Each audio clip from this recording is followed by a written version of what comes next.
ṣe àìpẹ́ yìí ní Ààrẹ Ọ̀nà Kakanfò ṣé inú yín lè dùn sí Sunday Igboho láyé because Ààrẹ Ọ̀nà Kakanfò ó ń fọkàn pé kán pa àwọn èèyàn kán pa Yorùbá tó pọ̀ gidi kóun lè fi ní owó ń tòun ni kán lè fi gbé contract fóun kóun náà máa gba bílíọ̀nù lọ́dọ̀ federal government nǹkan tó fẹ́ nìyẹn. Sunday Igboho ìyẹn ló problem yẹn ló yẹ kó escalate kóun lè fi rí nǹkan bẹ́ẹ̀ Sunday Igboho kàn lọ stop wọn lẹ́ẹ̀kan for his own. Sunday Igboho tiẹ̀ ṣe ń tiẹ̀ pé òun nífẹ̀ẹ́ tribe òun ló fi ṣe but Gani Adams òun inú ẹ̀ ń dùn bí wàhálà ṣe ń ṣẹlẹ̀ ńlẹ̀ Yorùbá ìdùnnú Gani Adams nítorí nǹkan tó lè sọ di olówó nìyẹn. ẹ káàsán ẹ kúrọ̀lẹ́ ẹ káàárọ̀ everywhere all over the world gbogbo àwọn ọmọ Yorùbá mo fẹ́ bá sọ̀rọ̀ generally you understand kò ní láti explain one or two things bí mo ṣe rí sí you understand. I don't have any evidence for anything, but bí mo ṣe fún observation mi fún èèyàn tó like tribe rẹ̀ mo kàn fẹ́ sọ̀rọ̀ nípa àwọn méjì Sunday Igboho pẹ̀lú Gani Adams. But before that time mo kàn ṣe fídíò kan mi sọ fún yín pé pẹ̀lú àwọn ìṣẹ̀lẹ̀ tó ṣẹlẹ̀ Nàìjíríà pẹ̀lú àwọn Fúlàní ẹ̀sìn pé kò sí nǹkan kan tí Bọ́lá Ahmed Tinubu 700 máa ṣe sí àwọn insurgents àwọn Fúlàní ẹ̀sìn yẹn.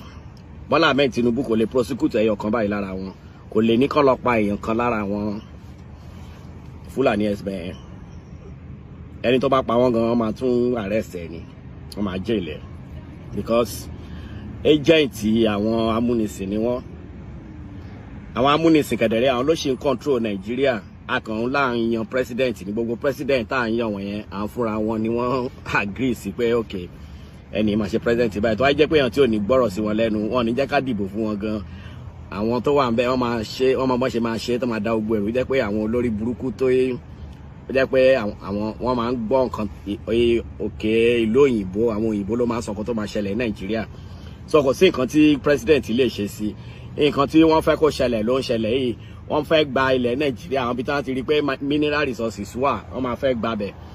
Àwọn Israeli yín tán colonize wa àwọn Europe Israeli yóò ṣe ìjagun tán wọn lówó lọ́wọ́ wọn ní anything so wọ́n ní láti lọ jalè dáadáa. Wọ́n ń bọ̀ l'Africa president wọn ti sọ pé wọ́n ń bọ̀ l'Africa wọ́n fẹ́ wá help yín wọ́n fẹ́ wá jalè so wọ́n ló jẹ́ kí àwọn agent wọn dẹ̀ ní àwọn Boko Haram tẹ́ rí wọ̀nyẹn Fúlàní ẹ̀sìn yẹn àwọn tó máa ń tì sí wa nìyẹn pé ẹ lọ máa pa wọ́n kí wàhálà ṣẹlẹ̀ tí wàhálà bá ti ṣẹlẹ̀ ìgbà yẹn náà máa ráyè wọlé sí wàhálà tó máa jíbò wọn tán fẹ́ jí so kò ń ṣe pé nǹkan tí Bọ́lá Ahmed Tinubu tí ó mọ̀ sí ó mọ̀ kò sí nǹkan tó lè ṣe sí kò lè stop wọn because tó bá stop wọn máa yọ kúrò president lọ́la kò sí nǹkan tí ò ní ṣẹlẹ̀ wọ́n máa lo àwọn ọmọ Igbo gbogbo àwọn tó bá ti hate ẹ̀ wọ́n á lò wọ́n bó jẹ́ Igbo ló wà ń bẹ̀ tó mọ̀ pa Hausa hate Igbo wọ́n á lo Hausa láti pé kán gbógun ti ẹni yẹn kán lè kúrò ń bẹ̀ so àwọn irú Tinubu yẹn wọ́n dẹ̀ nífẹ̀ẹ́ gbà kan lé wọn kúrò ń bẹ̀ so nǹkan tán tí àwọn yẹn ní lókè lọ́run tó bá ti sọ òun náà máa ṣe ẹ̀kan máa sunkún ẹ̀ máa ké náà nínú Tinubu náà ò dùn sí bọ̀ tí èèyàn tó fẹ́ tó bára ẹ̀ nìyẹn kò lè sọ no fún wọn because gbogbo ẹkùn yẹn wà lọ́wọ́ wọn. Àwọn èèyàn tó lè sọ no fún wọn ni àwọn Julius Malema tó wà ní South Africa àbí Ibrahim Traore tó wà ní Burkina Faso yẹn àwọn ló lè ṣe no sí wọn. Èèyàn kan bẹ́ẹ̀ náà Nàìjíríà tó bá di president lẹ́ni tó lè ṣe no sí wọn pé láéláé tí ò ní gbà kan tó bá sọ fún tó máa ṣe fẹ́ inú Nàìjíríà òní ọmọ ẹlẹ́ṣọ̀ rẹ̀ gbogbo àwọn ọ̀gá sójà wa tó dẹ̀ ń kó lọ sí ìlú òyìnbó wọ́n lóyà sí àwọn ìlú òyìnbó wọn lóyà sí Nàìjíríà so kò sí àwọn tó kàn wọ́n gbogbo wọ́n pa àwọn èèyàn wọ́n kàn ń lo àwọn ọmọ ogun àwọn ọmọ kéékèèké sójà wọn yẹn nǹkan tó bá ti ní kàn ṣe náà máa ṣe gbogbo ọ̀gá wọn pátá wọn lóyà sí Nàìjíríà àwọn Boko Haram yẹn ni wọ́n ń protect wọn lè pa wọ́n so kẹ́ ọkọ ọmọ yẹn náà kẹ́ mọ̀ pé Tinubu ò lè help yín ẹ understand àti wọ́ ó di ìgbà tá a bá lè sọmọ kọ́rẹ́ ìta gbé èèyàn bí ọmọ ẹlẹ́ṣọ̀ rẹ̀ sí president nìkan tó máa lè wojú wọn pé àwọn Fúlàní wọn ò fẹ́ wọn nílùú ọ̀hún tán dẹ̀ máa lé ogun àwọn sójà wọn lè lé ogun àwọn Fúlàní yẹn lọ pátápátá bọ̀ wọn lè lé wọn tí ammunition wọn bá tán gan Tinubu gbọ́dọ̀ lọ sọ fáwọn wọn gbọ́dọ̀ lọ fún wọn dé ammunition tó máa lò láti máa fi pa àwọn sójà àwọn ọmọ yín tó wà ní iṣẹ́ sójà ó dẹ̀ máa lé lẹ́nu ọjọ́ mẹ́ta yìí because Israel ń sìn gbogbo nǹkan wọn ti serious gidi wọ́n nídìí owó serious wọ́n dẹ̀ nídìí mineral resources tó wà Nàìjíríà ìyẹn lọ bẹ́ẹ̀ yẹn so nípa àwọn ọ̀gá méjì understand clash of interest I understand clash of interest níṣẹ́ rí Sunday Igboho jẹ́ èèyàn tó nífẹ̀ẹ́ Yorùbá lọ́kàn gan gidigidi èmi náà nífẹ̀ẹ́ Yorùbá lọ́kàn gidigidi àwọn èèyàn pọ̀ bẹ́ẹ̀ tó nífẹ̀ẹ́ Yorùbá lọ́kàn gidigidi jẹ́ pé wọn ò dẹ̀ ní dákẹ́ tán bá rí nǹkan tó fẹ́ dàbí ó fẹ́ ta Yorùbá lábùkù àbúrò máa pa ọmọ Yorùbá wọn ní fẹ́ dákẹ́ Sunday Igboho is somebody like that tó jẹ́ pé already láti lọ sí gbogbo ọ̀nà láti náwó ara ẹ̀ risk kó lo ẹ̀mí ara ẹ̀ láti lọ gbèjà Yorùbá already láti ṣe yẹn I understand that is his own stand naturally bí Ọlọ́run ṣe dá nìyẹn. But ṣé rí Gani Adams, ẹ understand? Gani Adams ó ti sọ from day one. Nǹkan tí mo sọ yìí, àwọn nǹkan tó sọ tí mo ti rí nínú interview wọn tán ti ń sọ bó ṣe ń sọ̀rọ̀ gbogbo ẹ̀ ni mo kó papọ̀ tí mo fi observe o, you understand? Àtàwọn òun ni mo fi get àwọn nǹkan tí mo sọ yìí. Mo ṣe pé bóyá mo ní any evidence anyway, àwọn nǹkan táwọn fúnra wọn fẹnu ara wọn sọ bó ṣe ń sọ̀rọ̀ pẹ̀lú containers wọn, bó ṣe bí èèyàn ṣe lè rí wọn pé èèyàn lè máa parọ́ ń gbà míì bọ̀ wàá mọ̀ pé nínú ara ẹ̀ wàá ti mọ̀ lójú ẹ̀ pé rọ́ ló ń pa, pé tó bá lóun fẹ́ lọ bí wàá ti mọ̀ pé sí ló ń lọ òun parọ́. So content ní bí containers bí wọ́n ṣe rí wọn wàá ti mọ̀ nǹkan tó fẹ́ ṣe àtẹlẹ́ tó ń sọ. Understand? Ṣé Gani Adams, I understand, ó jẹ́ Ààrẹ Ọ̀nà Kakanfò Yorùbá land torí pé ó believe pé tóun bá ti débẹ̀ pé òun máa rí owó. Number one, ó ti kọ́kọ́ sọ ní interview kan lóun believe wọ́n máa fún òun ní oil block. I understand? Láyé àtijọ́ Ààrẹ Ọ̀nà Kakanfò ó lágbára gidi, kò sí àwọn ló wà in charge military ìlú, àwọn tó máa ṣèlú, ṣùgbọ́n sìn báyìí military ti wà. Ààrẹ Ọ̀nà Kakanfò agbára wọn ò fi bẹ́ẹ̀ pọ̀ púpọ̀. I understand? Ìbọn irú situation báyìí tí military ò fẹ́ wúlò báyìí ló yẹ kí Ààrẹ Ọ̀nà Kakanfò kó jáde láti lọ gbìjà àwọn ọmọ ìlú ẹ̀, but kò lè jáde because mission Gani Adams láti di Ààrẹ Ọ̀nà Kakanfò kò ń ṣe nǹkan tí ẹ̀yin ń rò. Mission ẹ̀ ni wípé ó rí àwọn tampolo, àwọn ìyàwó àmẹ́sí bọ́n ṣe ń gbé bílíọ̀n fún wọn yẹn. Gani Adams believe pé wọ́n máa gbé bílíọ̀n fún òun náà kóun náà fojú tó pipeline tó wà ní Yorùbá àbí àwọn security Yorùbá, nǹkan tó rò nìyẹn. Ṣùgbọ́n kò rí bẹ́ẹ̀. The only area tó lè fi rí bẹ́ẹ̀ fún at the end of the day ni pé tí wàhálà bá ṣẹlẹ̀ Yorùbá land, kí wàhálà ṣẹlẹ̀ gan-an,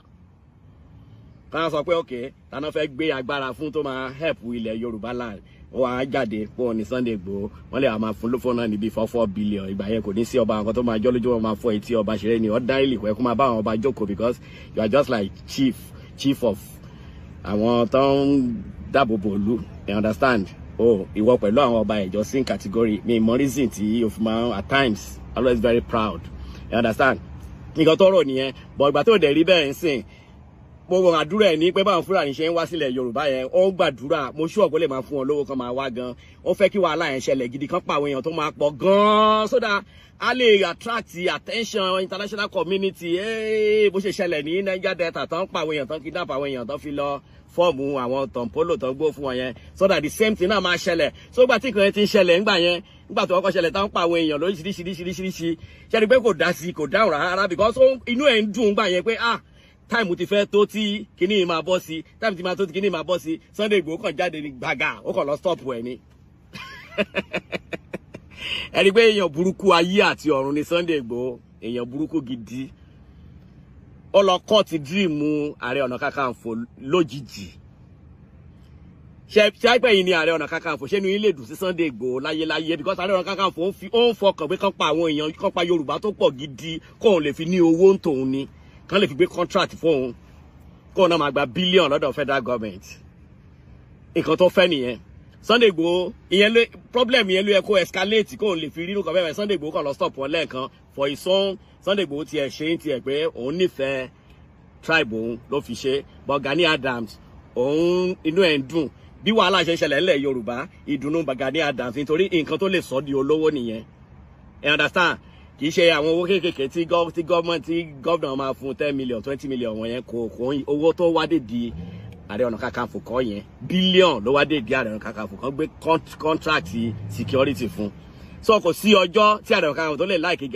láìkì Olóyè Sunday Igboho láyéláyé, kò sí nǹkan tí òde máa ṣe láti pé kó lè fi discredit Sunday Igboho because inú ara ẹ̀ ó mọ̀ lé ní pé tẹ́lifíṣàn bá ṣẹlẹ̀ Yorùbá land tó bá ní is the leader tó máa jẹ́ bí